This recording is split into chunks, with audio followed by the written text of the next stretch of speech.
नमस्कार, बहुत स्वागत आप सभी का। आप देख रहे हैं हकीकत क्या है। मैं हूं Saurabh Sharma. America Israel Iran युद्ध का पहला रिजल्ट आ गया और इसमें हिंदुस्तान की बहुत बड़ी जीत हुई है। स्ट्रेट ऑफ हॉर्मूज के वॉर जोन में फंसा भारत का शिवालिक जहाज हिंदुस्तान पहुंच चुका है और दूसरा जहाज कल भारत पहुंच जाएगा। भारत के 22 जहाज अभी भी स्ट्रेट ऑफ हॉर्मूज में फंसे हुए हैं और रशियन मीडिया स्पुतनिक ने एक बहुत बड़ी खबर दी है। स्पुतनिक के मुताबिक भारत के बाकी बचे 22 जहाज अगले 72 घंटों में स्ट्रेट ऑफ हॉर्मूज से निकलकर भारत पहुंच सकते हैं। इनमें 6 एलपीजी कैरियर्स हैं, 4 क्रूड ऑयल के टैंकर्स हैं, 3 कंटेनर शिप्स हैं। दूसरी बड़ी खबर यह है कि ईरान से 550 भारतीयों को बचाकर रेस्क्यू करके उनको सुरक्षित भारत लाया जा रहा है।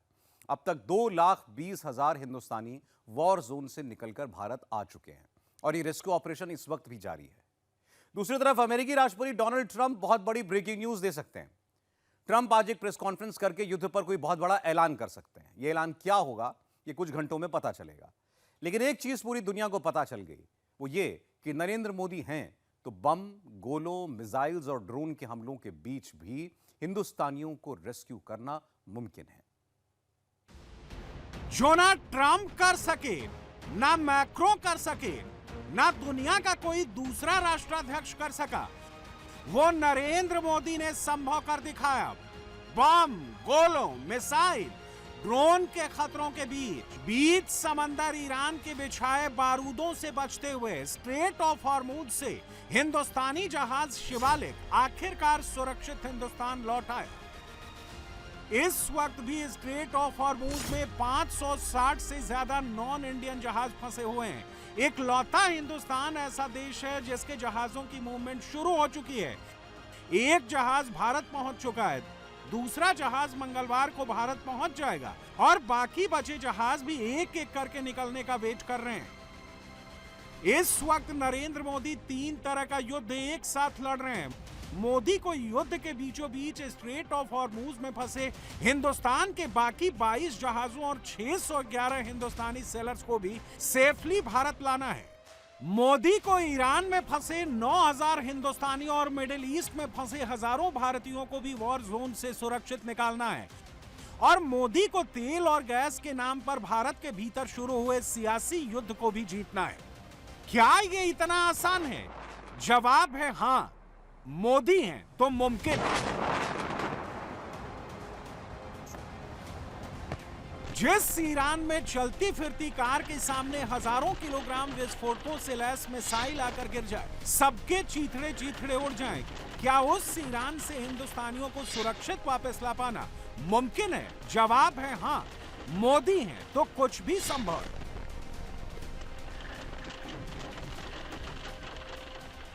Narendra Modi straight of Hormuz से युद्ध वाली आग के बीचों बीच तेल के टैंकर्स भी लेकर आ रहे हैं, एलपीजी का इंतजाम भी कर रहे हैं, जबकि बाकी दुनिया बीच समंदर बेबस खड़ी है, अपनी बारी का इंतजार कर रही है। और इधर दुनिया में क्या हेडलाइन बन रही है? हेडलाइन बन रही है कि ईरान सिर्फ हिंदुस्तान को ग्रीन सिग्नल दे रहा है। अमेरिका का एनर्जी सेक्रेटरी तक कह रहा है कि ईरान ने हिंदुस्तानी जहाजों पर फायर इसलिए नहीं किया क्योंकि ईरान ने भारत का कहा मान लिया। और उसका एंड रिजल्ट इस वक्त आपकी स्क्रीन पर है। ईरान के स्ट्रेट ऑफ हॉर्मूज वाले वॉर जोन से निकला हिंदुस्तानी जहाज शिवालिक अपने डेस्टिनेशन पर पहुंच चुका है। शिवालिक नाम का ये जो जहाज है एलपीजी कैरियर, ये यहाँ मुंद्रा के पोर्ट पर लंगर डाल चुका है और इसमें से जो ये 44,000 मेट्रिक टन एलपीजी लेकर के पहुंचा है, उसमें से करीब 20,000 मेट्रिक टन एलपीजी यहाँ मुंद्रा पे ऑफलोड की जाएगी और देश के अलग अलग भागों में उसे पहुंचाया जाएगा। और इसके अलावा यहाँ से ये फिर मैंगलोर की तरफ क्रूज़ करेगा और वहाँ 24,000 मेट्रिक टन एलपीजी जो है वो इससे डिस्चार्ज करके सदर्न पार्ट में पहुंचाई जाएगी। और आपको बता दें कि ये पहला जहाज है जो पहुंचा है और इसके अलावा एक और जहाज 17 तारीख को यानी कल यहीं गुजरात के कोस्ट पे पहुंचने वाला है। एक और जहाज एमटी ओक जो इस वक्त स्ट्रेट ऑफ हॉर्मूज में केसरिया से मन जोगी हुआ रे, दिल झूमे देखो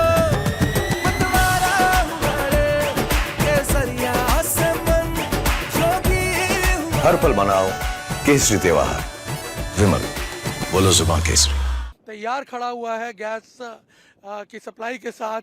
यदि क्लियरेंस मिलता है तो वो भी तुरंत भारत की तरफ प्रयाण करेगा। लेकिन नरेंद्र मोदी का मिशन स्ट्रेट ऑफ हॉर्मूज अभी पूरा नहीं हुआ है। मोदी को अभी 22 हिंदुस्तानी जहाज और निकालने हैं। 611 हिंदुस्तानी सेलर्स को भी बचाकर लाना है। मिडिल ईस्ट में अमेरिकी ठिकानों और इजरायल पर ईरान की भारी बमबारी और बैलिस्टिक मिसाइल से हमलों के बीच मोदी सरकार ने अपना डिप्लोमेटिक चैनल एक्टिव कर रखा है।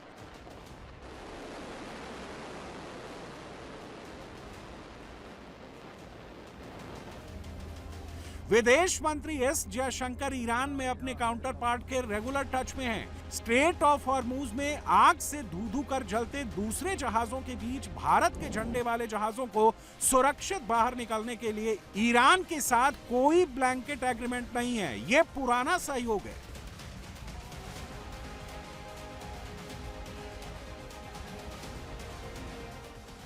भारतीय ध्वज लगे जहाज को व्यक्तिगत रूप से इजाजत दी जा रही है और बाकी बचे जहाजों को भी ऐसे ही सुरक्षित निकाला जाएगा।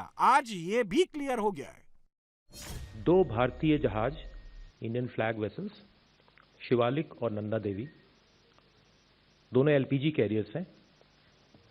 इन्होंने 13 तारीख को अपनी जर्नी स्टार्ट की पर्शियन गल्फ से। 14 मार्च की सुबह, देर रात या सुबह, स्ट्रेट ऑफ हॉर्मुज का जो सकरा मार्ग है उसको पार किया, सुरक्षित रूप से पार किया। और जैसा मैंने अभी अभी बताया, इसमें से पहली वेसल है शिवालिक, एक मुंद्रा, और कल आएगा नंदा देवी। वो कांडला पोर्ट के एक पार्ट पे आएगा, कांडला पोर्ट पे आएगा। मैं उसके विषय में आपको सूचित करूंगा जैसे वो अपडेटेड इन्फॉर्मेशन मैं दूंगा। जब कल जो 22 जहाज हैं जो पर्शियन गल्फ में हैं, स्ट्रेट ऑफ हॉर्मुज के वेस्ट में हैं, उनके संदर्भ में था वो कब तक आएंगे या क्या प्लान है। इस वक्त मेरे पास इंफॉर्मेशन, जैसे इंफॉर्मेशन मेरे पास होगी इस संदर्भ में मैं आपके साथ साझा करूंगा। भारत तो अपने जहाज निकाल रहा है, दूसरी तरफ अमेरिका स्ट्रेट ऑफ हॉर्मूज में बुरी तरह से फंस गया है।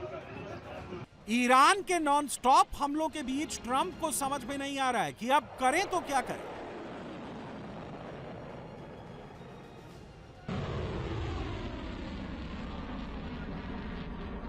पिछले हफ्ते ट्रंप ने दुनिया के कई देशों से अपील की थी कि स्ट्रेट ऑफ हॉर्मूज का रास्ता खोलने के लिए सब अपने अपने वॉरशिप लेकर वहां पहुंचो, लेकिन किसी ने भी ट्रंप की बात नहीं मानी। ट्रंप बीच समंदर ईरान से निपटने के लिए मल्टीनेशनल नेवल कोalition यानी गठबंधन बनाना चाहते थे, लेकिन फ्रांस ने मना कर दिया, ऑस्ट्रेलिया ने भी इनकार कर दिया, जापान, ब्रिटेन, साउथ कोरिया, चीन, किसी भी देश ने ट्रंप का साथ नहीं दिया, जिसने ट्रंप का पारा 7वें आसमान पर चढ़ा दिया। और ट्रंप ने बाकायदा अपने ही पार्टनर्स को धमकाना शुरू कर दिया, कह दिया कि अगर आज साथ नहीं दिया तो अमेरिका हमेशा याद रखेगा। We are talking to other countries about working with us on the policing of the strait, and I think we're getting good response. If we do, that's great, and if we don't, that's great too. But remember, like as an example, in many cases they're NATO countries. We're always there for NATO. Doesn't affect us, but we've helped them. It'd be interesting to see what country wouldn't help us with a very small endeavor, which is just keeping the strait open. Mr. President, which countries have said that they will help with? Well, I can't say yet. It's a little early. We've contacted today and last night, but we've had some positive response. We had a few that would rather not get involved. So whether we get support or not, but I can say this, and I said it to them, we will remember. यानी इस वक्त हालत यह है कि Trump की जान Hormuz में अटक गई है। कोई भी देश वहां अपना युद्धपोत भेजने को रेडी नहीं है, जबकि दूसरी तरफ हिंदुस्तान है, नरेंद्र मोदी हैं, जो अपने 2 जहाजों को स्ट्रेट ऑफ हॉर्मूज से निकाल चुके हैं। शिवालिक भारत पहुंच चुका है, नंदा देवी मंगलवार को पहुंच जाएगा, बाकी बचे 22 जहाज भी बहुत जल्द इंडियन वाटर्स में दिखाई देंगे। नरेंद्र मोदी की इस डिप्लोमेटिक जीत ने पूरी दुनिया को दंग कर दिया है। पाकिस्तान जैसा देश भी भौचक्का रह गया है कि मोदी ने यह कैसे मुमकिन कर दिखाया। इंडियन बाउंड जो शिप्स थे जो एलपीजी लेके स्ट्रेट ऑफ हॉर्मुज से गुजरे हैं, और पाकिस्तान जो है, क्या उसको भी ये फैसिलिटी हासिल है? क्योंकि ईरान ने स्ट्रेट ऑफ हार्मज से 2 भारतीय ऑयल टैंकर गुजरने दिए हैं। अब पाकिस्तान के अंदर ये आ गया जी कि भारत तो ईरान का दोस्त है। तो जयशंकर साहब जो हैं वो ईज इनटू दिस गेम कि भाई मैंने कोशिश ये करनी है कि मैं तेल लेके आऊं फॉर इंडिया। वो इंडिया के लिए तेल इकट्ठा कर रहे हैं पूरी दुनिया से। अब आप इमेजिन कर रहे हैं कि इंडिया के साथ ईरानियों ने एक डील कर लिया। उस डील की बहुत सारी वो सारी चीजें तो नहीं सामने आ रही, ठीक है जी, लेकिन एक अरेंजमेंट एस्टैब्लिश हुआ है और उस अरेंजमेंट के तहत इंडिया जो है वो वहां से स्ट्रेट ऑफ हार्मज से तेल लेता रहेगा जैसे चाइना लेता रहा है। अब पाकिस्तानियों को यहाँ पे बड़ा बुरा लग रहा है कि भाई हम बोले इजराइल के खिलाफ, हम जंग साथ दें ईरान का, और ईरान जो है वो इंडिया को अलाउ करता है कि तुम तेल मंगवा लो। ईरान कभी भी इंडिया को नाराज नहीं करेगा। ईरान इंडिया को मैनेज करना चाहता है। ईरान इंडिया को मैनेज करना चाहता है। ईरान समझता है कि यार इसको मैनेज करो, क्योंकि इंडिया बड़ा मुल्क है भाई, नाराज थोड़ा ही कर सकते हैं। ईरान ने जो फैसला किया है वो मुझे समझ आती है कि इस वक्त अमेरिका की और यूरोप की कोशिश थी कि ईरान को आइसोलेट किया जाए और सारी दुनिया से इसकी पिटाई करो। केसरिया से मन जोगी हुआ रे, दिल झूमे देखो मतवारा हुआ रे। केसरिया से मन जोगी हुआ। हर पल मनाओ केसरी त्योहार। विमल, बोलो जुबान केसरी। और इसको नुकसान पहुंचाया जाए और लोग इससे हटा के अपनी तरफ लाए जाए। और ये जो आइसोलेशन है ये बड़ी खतरनाक थी फॉर ईरान। तो उन्होंने ये फैसला किया कि एक तरफ से लड़ाई तो हमने करनी है, मगर दूसरी तरफ ये है कि हमने ये आइसोलेशन में नहीं जाना। अगर आइसोलेशन चले गए सारे वो लोग जो हमारी मदद कर सकते हैं किसी न किसी स्टेज पे डायरेक्टली या इनडायरेक्टली, उनको छोड़ना नहीं है हमने। सर आप क्या कहेंगे, इंडिया को जो रिलीफ मिल रहा है, शिप्स गुजरने की परमिशन मिल गई है, इस पे?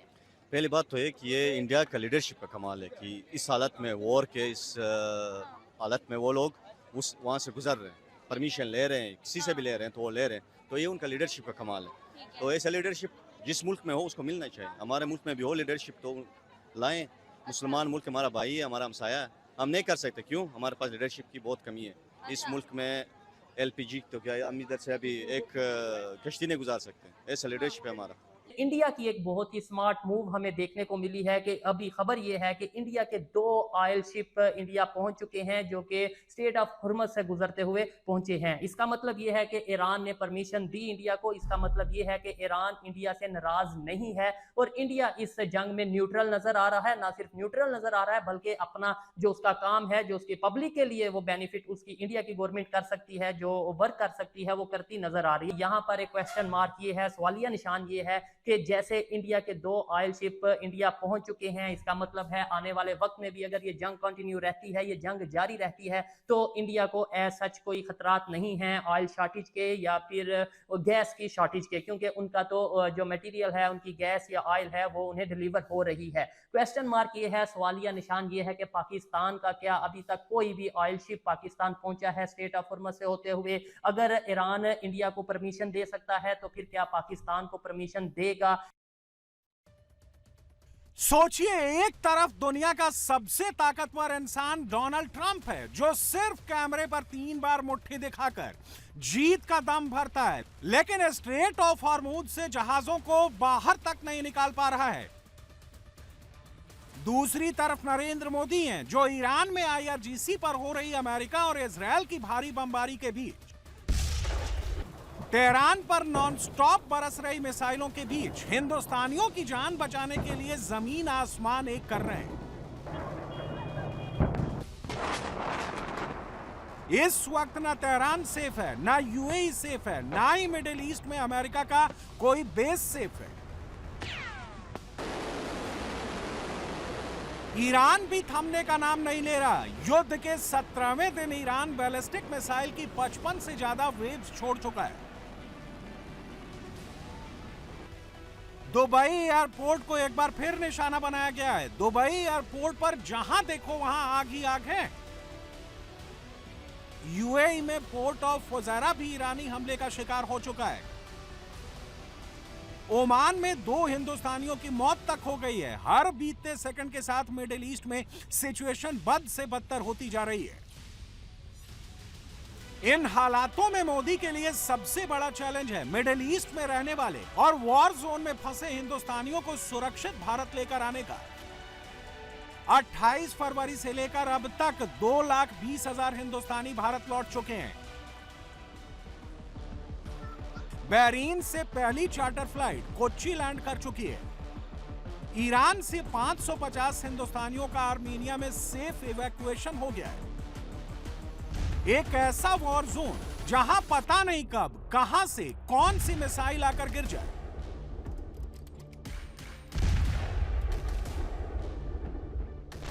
जहां ये नहीं पता कि कार में चलते चलते कब तेज धमाके में सबके पर खच्चे उड़ जाएं। उस वॉर जोन से हिंदुस्तानियों को सही सलामत बचाकर लाने वाले मिशन पर मोदी काम कर रहे हैं और उसमें कामयाब भी हो रहे हैं। सोचिए, दुनिया वर्ल्ड वॉर 3 के मुहाने पर खड़ी है। वैसी स्थिति में नरेंद्र मोदी डिप्लोमेटिक फ्रंट पर हिंदुस्तान और हिंदुस्तानियों के लिए सोच रहे हैं। मोदी वॉर के खतरों से भी लड़ रहे हैं और हिंदुस्तान को भी सिक्योर कर रहे हैं। शिवालिक और नंदा देवी की सुरक्षित वापसी, युद्ध क्षेत्र से हिंदुस्तानियों की सुरक्षित वापसी, इसका सबूत है। लेकिन इसके उलट देश के भीतर मोदी के दुश्मनों ने एक अलग युद्ध छेड़ रखा है। कांग्रेस के नेताओं ने पहले सोशल मीडिया पर झूठ फैलाकर, अफवाह फैलाकर देश में एलपीजी और गैस संकट पर पैनिक मचाया। बाद में जब पब्लिक को समझ में आया तो राहुल का ये एजेंडा भी पंक्चर हो गया। राहुल की प्रॉब्लम ही यही है, उन्हें लगता है कि मोदी सरेंडर कर देते हैं, जबकि सच तो यह है कि मोदी की डिप्लोमेसी के आगे दुनिया सरेंडर करती है। जो कोई और नहीं कर पाया उसे भी मोदी ने स्ट्रेट ऑफ हॉर्मूज में मुमकिन कर दिखाया। लेकिन मोदी विरोधी हर बात में सियासत ढूंढते हैं। राहुल के बाद अब सिलेंडर की तथाकथित किल्लत पर ममता बनर्जी भी सड़कों पर उतर गई हैं। इससे एक चीज तो क्लियर हो गई है कि अमेरिका, इजराइल, ईरान युद्ध ही अब तय करेगा कि 5 राज्यों के चुनाव में कौन जीतेगा, कौन हारेगा। चुनाव के ऐलान के बाद ओपिनियन पोल बता रहा है कि केरल में कांग्रेस फंस सकती है, तमिलनाडु में डीएमके लुढ़क सकती है, बंगाल में ममता की कुर्सी खिसक सकती है। इसलिए इस वक्त हर किसी के हाथ में गैस सिलेंडर ही है, टारगेट पर मोदी ही है। लेकिन मोदी को फिर भी कोई खतरा नहीं है। ऊपर से राहुल की, ममता की दिल की धड़कनें राज्यसभा के चुनावी नतीजों ने बढ़ा दी है।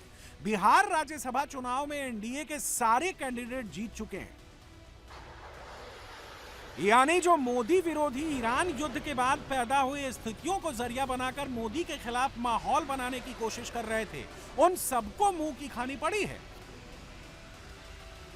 शिवालिक जहाज भी भारत आ गया, दूसरा जहाज भी कल आ जाएगा। रशियन मीडिया के मुताबिक अगले 72 घंटे में भारत के बाकी जहाजों के भारत आने का रास्ता भी साफ हो जाएगा और हिंदुस्तानी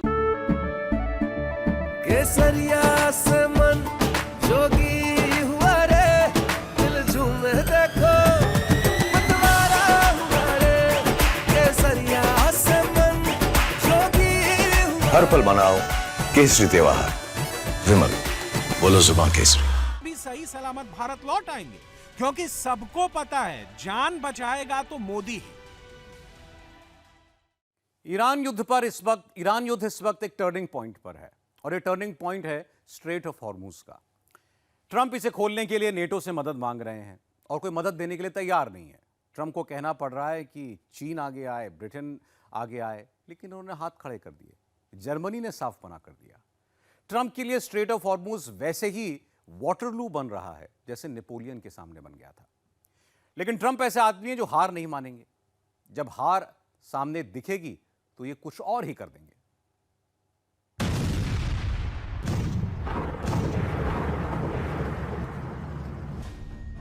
क्या ईरान ने 20 साल तक युद्ध लड़ने की तैयारी की है?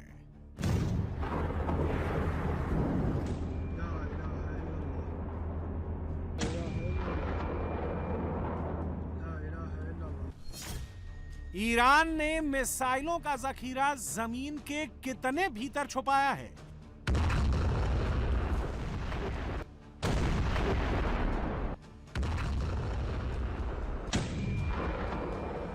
खामेनेई समेत बड़े कमांडर मारे जाने के बावजूद ईरान कैसे युद्ध में अमेरिका को पछाड़ रहा है?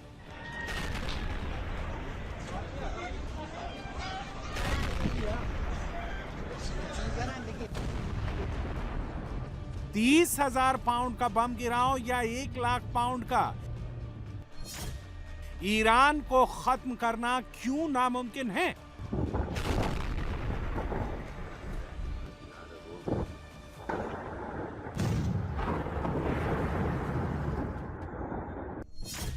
चाहे जितना बारूद गिरा लो, ईरान को हरा नहीं पाओगे। ऐसा क्यों कहा जा रहा है? 17 दिन में ट्रंप और नेतन्याहू ने ईरान पर 6,000 से ज्यादा मिसाइल और बम गिराए हैं।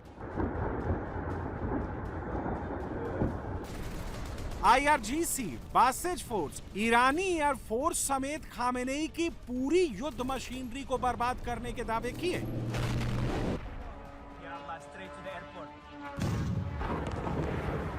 ट्रंप के दावों की खिल्ली उड़ाते हुए ईरान ने हर बार पहले से ज्यादा तगड़ा पलटवार किया।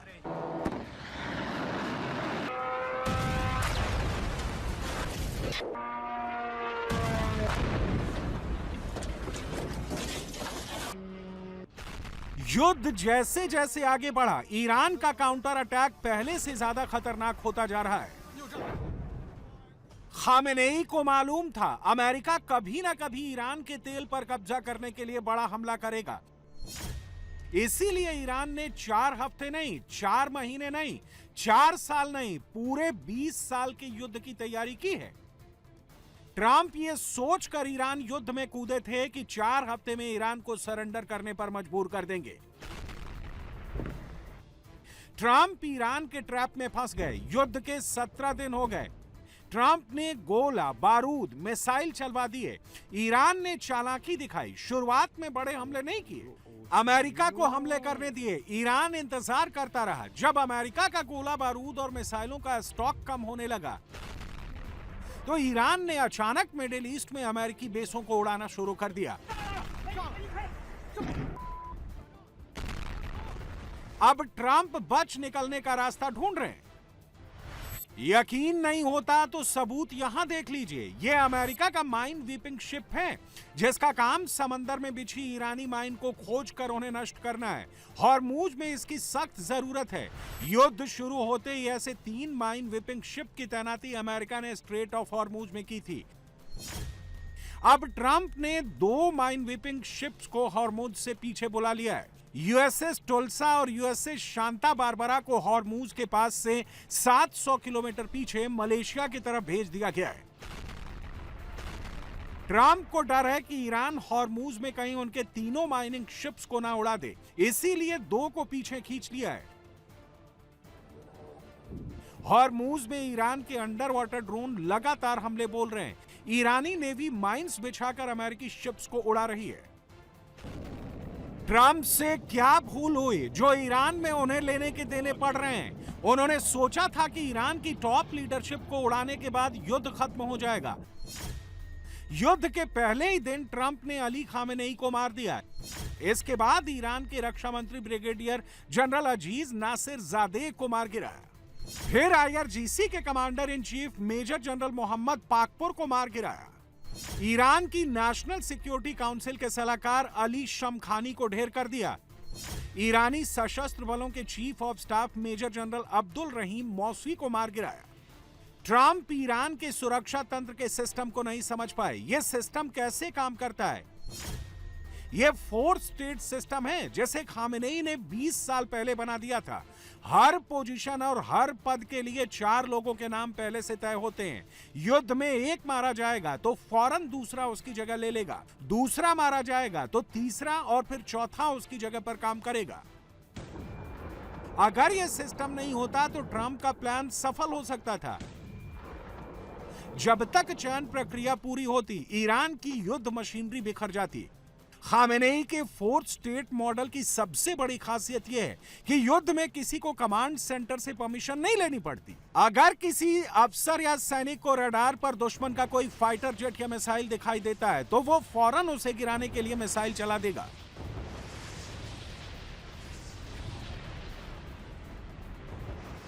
इतना ही नहीं, अमेरिका या इजराइल हमले करते हैं, वहां पर मिसाइल अटैक भी करने के लिए उसे अपने अधिकारी से परमिशन लेने की जरूरत नहीं है। उसे छूट दी गई है कि वह दुश्मन के टारगेट पर हमले का फैसला खुद कर सकता है। इसीलिए टॉप कमांडरों के मारे जाने के बाद भी ईरान युद्ध में पीछे नहीं हुआ। पहले से तय नए लोगों ने जिम्मेदारी संभाली और फौरन पलटवार शुरू कर दिया।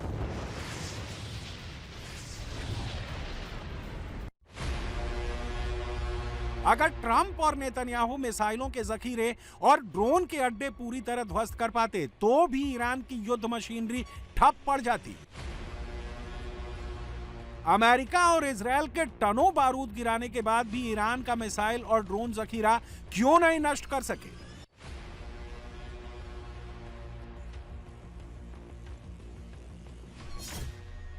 ईरान के पास 7 लेयर का सुरक्षा तंत्र है जिसे मोज़ैक डिफेंस कहा जाता है। दुनिया में ज्यादातर देशों की युद्ध प्रणाली केंद्रीकृत होती है। ईरान ने विकेंद्रीकृत युद्ध प्रणाली डेवलप की है। अगर अमेरिका और इजराइल ईरान के कमांड सेंटर को तबाह भी कर देते हैं तब भी ईरान के हमलों को रोक नहीं पाएंगे क्योंकि युद्ध प्रणाली विकेंद्रीकृत है। ईरान के 7 स्तरीय सुरक्षा कवच में mosaic defence plan, Bavar 373 air defence, रूस से मिला S-300 air defence, Khordad defence system, underground bunker और मिसाइल साइट्स, इलेक्ट्रॉनिक वॉरफेयर, समानांतर कमांड स्ट्रक्चर। ईरान का यह सिस्टम 20 साल तक अमेरिका से युद्ध लड़ सकता है। ईरान ने एक सिंपल एयर डिफेंस नेटवर्क नहीं बनाया, ईरान ने एक सिस्टम बनाया जिसे अमेरिका का कोई वेपन मुश्किल से ही नष्ट कर सकता है।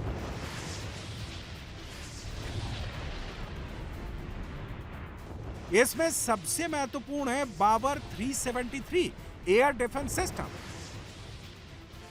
जिसे ईरान ने खुद डेवलप किया है। इसकी तुलना रूस के S-400 से की जाती है, जिसे दुनिया का सबसे एडवांस एयर डिफेंस सिस्टम माना जाता है। ईरान के बावर 373 में एक रेडार लगा है। 1 लाख फीट की ऊंचाई पर भी उड़ रहे दुश्मन के फाइटर प्लेन या मिसाइल को डिटेक्ट कर सकता है। उससे ईरान के एयर स्पेस में घुसने से पहले ही मार गिराने के लिए इस सिस्टम में 2 मिसाइल मिराज 4 और सैयद 4 भी लगी हैं। मिराज 4 मिसाइल अमेरिका और इजराइल के फाइटर जेट और मिसाइलों को 440 किलोमीटर दूर ही मार गिरा सकती है। मिराज 4 अगर चूक जाती है तो बावर 373 में लगी सैयद 4 भी मिसाइल दुश्मन के किसी भी थ्रेट को 296 किलोमीटर दूर ही मार गिरा सकती है। ईरान ने बावर 373 सिस्टम को 40 साल की स्टडी के बाद तैयार किया है। बावर 373 के बाद ईरान की हवाई सुरक्षा के लिए पुतिन का दिया अस्त्र है।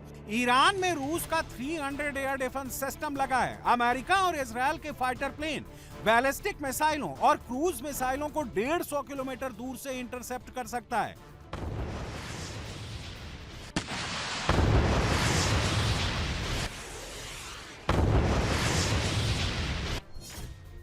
S-300 एक साथ 12 टारगेट को ट्रैक कर उन्हें मार गिरा सकता है। इसकी गाइडेंस तकनीक दुश्मन के टारगेट को ऑटोमेटिक लॉक कर देती है। S-300 का रिस्पांस टाइम महज कुछ सेकंड का है। इससे निकलने वाली मिसाइलें 6000 किलोमीटर प्रति सेकंड की रफ्तार से पलटवार करती हैं। ईरान के पास एक चलता फिरता air defence system Sevom Khordad भी है।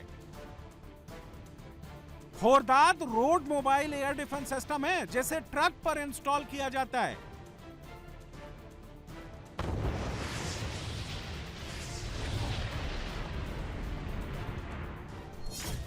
सेवोम खोरदार मीडियम रेंज की एयर डिफेंस प्रणाली है। एक साथ 100 टारगेट को ट्रैक कर सकती है, 4 को एक बार में मार गिरा सकती है। खोरदाद एयर डिफेंस सिस्टम में तायर 2 और सैयाद 2C मिसाइलों का इस्तेमाल किया जाता है। यह दुश्मन की मिसाइल, ड्रोन और स्टेल्थ फाइटर जेट और एयरक्राफ्ट को 150 किलोमीटर दूर से ही मार गिरा सकती है। अमेरिका और इजराइल जब तक इन्हें तबाह करने के लिए मिसाइल चलाते हैं, ईरान उन्हें अंडरग्राउंड अड्डों में छिपा लेता है। इन्हें दोबारा रेडी करने में सिर्फ 15 मिनट का टाइम लगता है।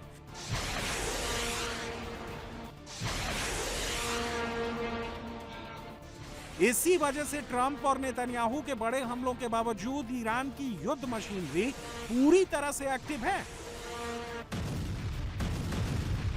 ट्रंप के ईरान से जंग में पिछड़ने की एक और बड़ी वजह है, अमेरिका हमला करने से पहले ईरान के सेंटर कमांड पर साइबर अटैक करता है। इंटरनेट की कनेक्टिविटी 96% तक खत्म कर देता है। सिर्फ 4% इंटरनेट कनेक्टिविटी बचती है। ऐसे में एयर डिफेंस की हर एक बैटरी का ऑपरेटर खुद फैसला लेता है कि उसे क्या करना है।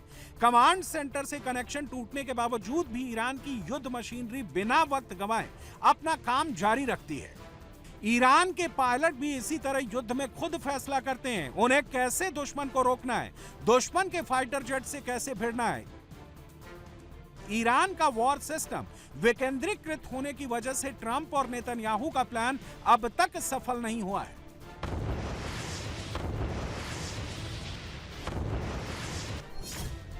अमेरिका अगर ईरान के कमांड सेंटर को जैमिंग, साइबर अटैक और मिसाइल हमलों से बर्बाद भी कर दे तो ईरान के हमलों को रोक नहीं सकता। इसी वजह से 17 दिन बाद भी ट्रंप इस स्थिति में नहीं है कि अमेरिका को विजेता घोषित कर युद्ध बंद कर दे।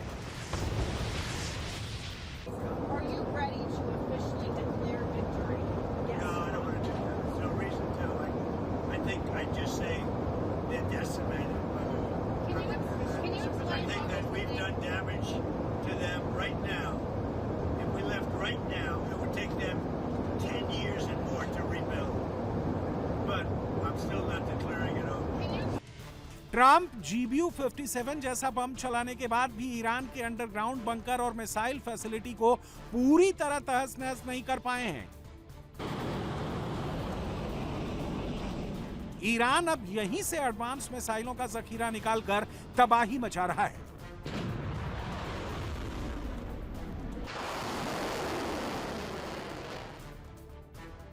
ईरान के इस मिसाइल को डांसिंग मिसाइल के नाम से जाना जाता है, जो हवा में ही दिशा बदलते हुए आगे बढ़ती है।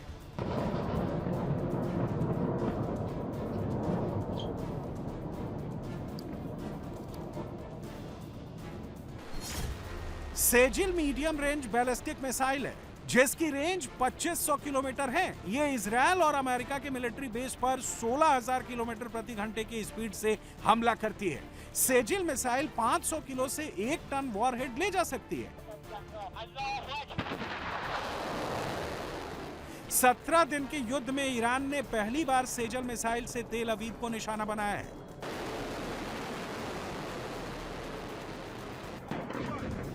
ट्रंप और नेतन्याहू ने सोचा था कि ईरान पर ताबड़तोड़ हमलों के बाद वहां की आर्मी में दरार पड़ जाएगी, मगर ऐसा नहीं हुआ। ईरान में आर्मी की 3 ब्रांच हैं, IRGC, कुद्स फोर्स और आर्टेश। युद्ध की कमान IRGC के पास है। IRGC सीधे मौलवी शासन तंत्र को रिपोर्ट करती है। इन्हें युद्ध में हमलों के लिए फैसले लेने की छूट मिली हुई है। कुद्स फोर्स IRGC की ऑपरेशनल ब्रांच है। इजरायल के पास मिलिशिया तंत्र को चलाने में इसका मेन रोल है। हिजबुल्लाह से हूती और हमास तक यही ट्रेनिंग देने से लेकर हथियार पहुंचाने का काम करती है। आर्टेश पहलवी शासन के दौरान की कन्वेंशनल आर्मी है। अब इसमें वही कमांडर हैं जो इस्लामिक रिजीम के प्रति वफादार हैं। इसका स्ट्रक्चर IRGC से ज्यादा प्रोफेशनल है। इसका काम हॉर्मूज के आसपास ऑपरेशन को अंजाम देना है। ईरान में मुल्ला शासन की चौथी ताकत वहां की पैरामिलिट्री फोर्स बासिज है। इजरायल अब बासिज को गली गली में खोजकर स्वार्म ड्रोन से तबाह कर रहा है। बासिज के जवान इन दिनों जान बचाने के लिए भागे भागे फिर रहे हैं। इजरायल ने उस स्कूल को ही धमाके से उड़ा दिया जहां बासिज के जवान इकट्ठा थे। बासिज हो या IRGC के जवान अब सिविल ड्रेस में छुप गए हैं। ट्रंप उन्हें कैसे खोजेंगे? अगर हर घर में IRGC के जवान जाकर बैठ गए तो ट्रंप कितने घरों को उड़ाएंगे? ट्रंप जो सोच रहे थे ईरान का युद्ध उससे उल्टा पड़ गया। We're not winning against Iran. We're not winning. What message are we sending? हम ईरान के खिलाफ जीत नहीं रहे हैं। हम संदेश भेज रहे हैं कि हम मूर्खों का एक समूह है। हमने एक ऐसा युद्ध शुरू किया है जिसे हम जीत नहीं सकते। हम जिन उद्देश्य को लेकर चल रहे थे उनमें से किसी को भी हासिल करने के लिए हमारे पास आवश्यक सैन्य बल नहीं थे और हमारे पास कोई ऐसी योजना भी नहीं थी। We didn't have the required military forces to achieve any of the.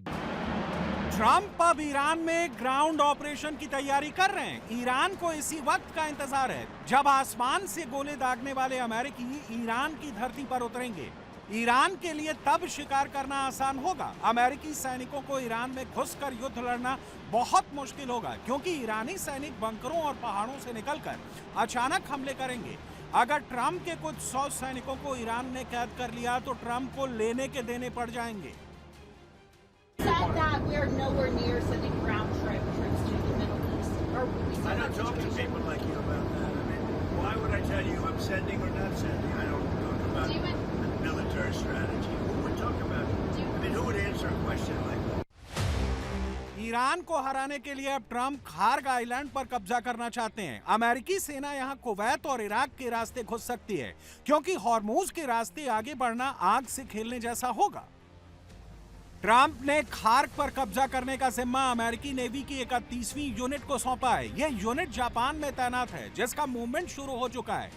Amphibians assault ship के साथ 2200 नेवी जवान मिडिल ईस्ट रवाना हो चुके हैं। एम्फीबियंस टैंक आसानी से समंदर और जमीन दोनों पर युद्ध लड़ सकते हैं। ईरान खार्ग से 40% कमाई करता है। 90% तेल इसी छोटे द्वीप से लोड करता है। IRGC के जवानों की सैलरी खार्ग द्वीप की कमाई से जाती है। ईरान खार्ग आइलैंड में 3 करोड़ बैरल तेल स्टोर करता है। खार्ग से 70 लाख बैरल तेल पर डे लोड किया जाता है। ट्रंप हॉर्मूज का जवाब अब खार्ग में तलाश रहे हैं। खार्ग पर कब्जा कर ट्रंप ईरान का तेल कब्जा लेना चाहते हैं। ईरान की कमाई खत्म कर उसे युद्ध में हराना चाहते हैं। खार्ग में ग्राउंड ऑपरेशन इतना आसान नहीं है। सालों से ईरान ने वहां पर मिलिट्री अड्डे बना रखे हैं, जहां अंडरग्राउंड बंकरों में फौज बैठी है। We are ready to defend ourselves as long as it takes, and this is what we have done so far, and we continue to do that until President Trump comes to the point that this is an illegal war with no victory. You know, people being killed only because President Trump wants to have fun. This is what he has said. Have fun? We are not. Yes, this is what he said, that they are sinking, ships and targeting different places because it is fun. Trump के लिए Kharg का युद्ध Waterloo साबित हो सकता है। America का दबदबा हमेशा के लिए खत्म हो सकता है।